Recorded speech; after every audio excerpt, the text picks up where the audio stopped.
Hello everyone, welcome back. Today I wanted to do some more penetration testing. I did a video yesterday where basically I lined up these 7 barrels, these are steel drums, and I shot the AR-15 through these steel drums with the .223 round. I was kind of expecting that I would pretty much get to the 7th one, but what I found is that the .223 round would only get up to the 3rd barrel and penetrate that reliably. And when I shot it with the 9mm rifle, I found that I could get to the 4th barrel and even penetrate that. So initially I was a little bit surprised, but then when I started thinking a little bit more about it, it kind of makes sense because, you know, here's the thing with the .223 round, right, or 5.56. You know, it's a long, narrow bullet, whereas the 9mm, you know, even though it also has a point, it's closer to being ball-like, right? You know, it's more compact. So what's happening with this, with the longer bullet, right, of the .223, when it hits something, all the weight's in the back. So when it hits something, it basically wants to turn over, and basically all rifle rounds are going to want to do that. They're going to want to turn over a lot easier. So what I'm finding is that it goes through the first barrel really easily, but when it goes through that first barrel, it destabilizes. So it's no longer spinning as fast as it needs to spin.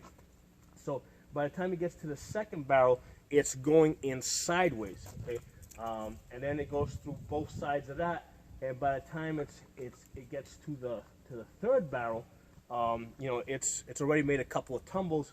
It's going into that sideways, and what I found is it's either not penetrating that, or it's penetrating the 3rd barrel on one side, but not exiting the other side. So that's what I found with the .223. And now, just so you guys know, I used full metal jacket, you know, cheap Target ammo for both tests. You know, because basically, if I upgraded the 9mm ammo, then I'd have to upgrade the .223 as well. So basically, I'm just using cheap Target ammo, you know, just to kind of keep everything even. And like I said, when I shoot the .223, you know, I usually shoot these steel rims at, you know, I've actually, you can see over here how they penetrate this, kind of like a laser, all right? I'm easily able to penetrate these at 30 yards, and I've penetrated these all the way out to 250 yards.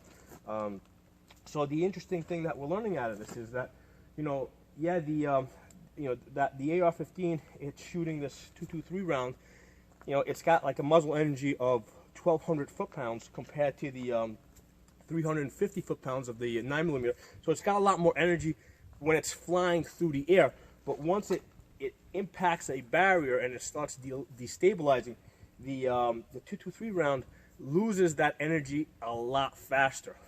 So that's the interesting thing that I saw. Now, the thing I wanted to do today is I wanted to try it with the 9mm handgun and see what the effect of that would be. Yesterday I did it with the 9mm rifle, primarily for aiming purposes, because I have a red dot on my 9mm rifle, and I knew that I could line it up with my backstop, you know, all the way back there, and then just drop down a little bit. So I thought that it would be easier to aim. Also, a lot of people are using like AR-9s for home defense now. But I also want to try this with the 9mm pistol. I'm using the Glock 17. You know, like I said, just cheap old full metal jacket, you know, Target rounds. And let's see how far we can get.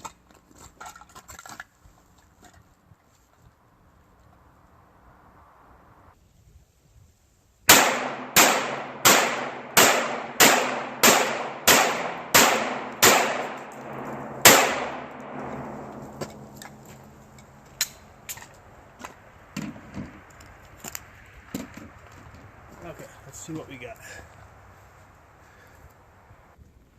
All right, we usually got through the first one. We expected that. Came into the second one. We got exit holes here.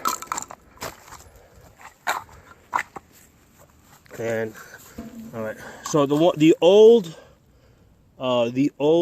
circles are marked, rather the old holes are marked with black. So anything that you see that doesn't have a circle around it is new.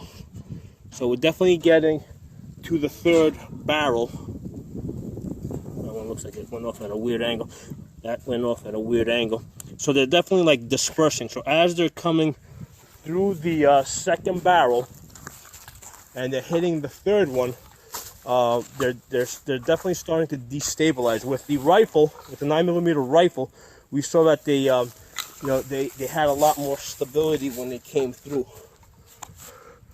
Okay, so they're making it out of the third one. Right, these are the ones over here without the holes. I'm making it out. Let me see, do I have anything in my fourth barrel?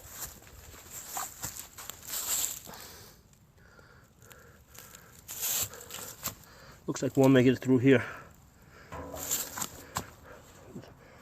So actually nothing came down the center. Everything's kind of going off to the sides now. Because as they're coming through, they're basically being deflected off to the sides. So they're impacting, rather than staying in the center, they're tumbling off. So that's interesting. So for the most part, they're being stopped by the third barrel, which is what we saw with the AR-15. Shooting the 223 round. They were all pretty much stopping at the third barrel. We might have a slight bit more penetration with the 9mm pistol, because I do see hits on the fourth barrel, but I think it's really negligible, because at that point they've destabilized so much, and I can see that they're also dropping, that I would say that, if once it goes through the third barrel, it's not going to go any much further than that. So kind of like what I'm trying to figure out here, the purpose of this testing is, how safe are guns in general to use for home defense. And because a lot of people say, well, definitely if you use an AR-15, you're gonna over penetrate. The bullet's gonna come out of your house, and keep flying a mile and kill somebody. And that's not at all what I'm seeing. Even with the AR-15, pretty much it stops on that third barrel.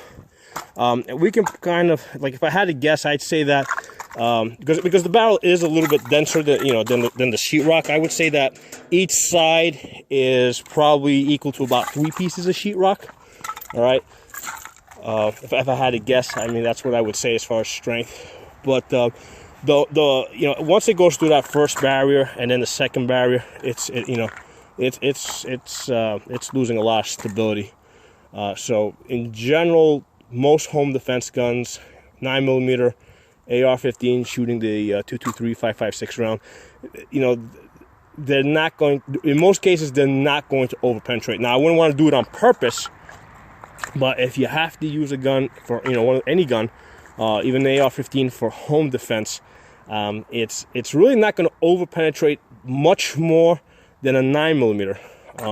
That's what I'm seeing, and I'm kind of guessing that that's also the reason why SWAT teams pretty much all use AR-15s.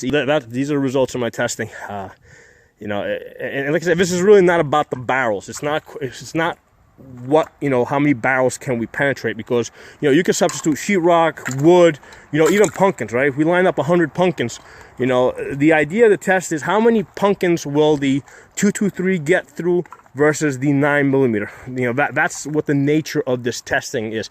We're not looking at what barrels will stop. We're looking at what does one round do versus the other, as far as penetration. And realistically, they do the same thing. I mean, yeah, with the 9mm rifle, we got a little bit more penetration yesterday, right? We went 1 extra barrel, but I don't think that's that big of a deal. I mean, I think that we can say that they're both going to do about the same. So those are my thoughts. If you guys have any questions, feedback, comments, put in the comment section. If you're not a member of the channel, subscribe. I'll talk to you guys soon.